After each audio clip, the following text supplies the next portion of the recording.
आपण डिस्कस करू की आपण ड्राय कफ असतो जो कोरडा खोकला त्यामध्ये कोणते सिरप यूज करतो. मोस्टली आपण 3 सिरप यूज करतो. एक तर डेक्स्ट्रोमेथर्फॉन असतं तुमचं, दुसरं कोडिनचं सिरप असते आणि तिसरं नोस्कॅपिनचं सिरप असते. तर तुम्ही जर मेडिकलवर गेला तर माझ्या हातात हे डेक्स्ट्रोमेथर्फॉन आणि क्लोरफेनॅरेपिन मॅलिएट आणि फिनालेक्विन एसएल सिरप आहे. तर हे मोस्ट कॉमनली भेटतं तुम्हाला मेडिकलवर आणि ह्याला प्रिस्क्रिप्शनची वगैरे काही गरज नसते. ओव्हर द काउंटर ड्रग आहे हे.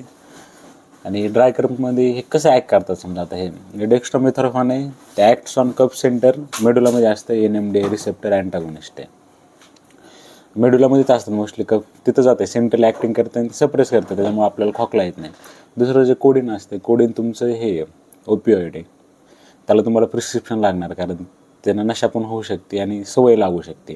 ते पण कशावर ॲक्ट करते, act on mu opioid receptor in medullary cough centre आणि तिथं जाऊन कफ सप्रेस करते. आणि तिसरं नोस्कॅपिन आहे, ते पण कुठं ॲक्ट करते, डिफ्रेसेस कफ सेंटर इन मेडुला. ह्याचं काम काय आहे, मेडुला म्हणजे कफ सेंटर असते तिथं जाऊन हे डिप्रेस करते. आता हे डेक्स्ट्रोमेथर्फॉनचं काम ते आहे, कोडिन पण तेच काम करते आणि नोस्कॅपिन पण तेच करते. दुसरं जे क्लोरफेनॅरेमिन आहे ह्याच्यातला जे कंटेंट आहे क्लोरफेनॅरेमिन ते ॲड केलं आहे, ते एक अँटीहिस्टामिनिक आहे. तुम्हाला ॲलर्जी वगैरे असेल ते ॲलर्जीला कमी करतं ते. तर लक्षात राहू द्या 3 सिरप माहीत पाहिजे तुम्हाला. ड्राय कफ जर असेल तर एक तर नोस्कॅपिन आहे, डेक्स्ट्रोमेथर्फॉन आणि कोडिन आहे.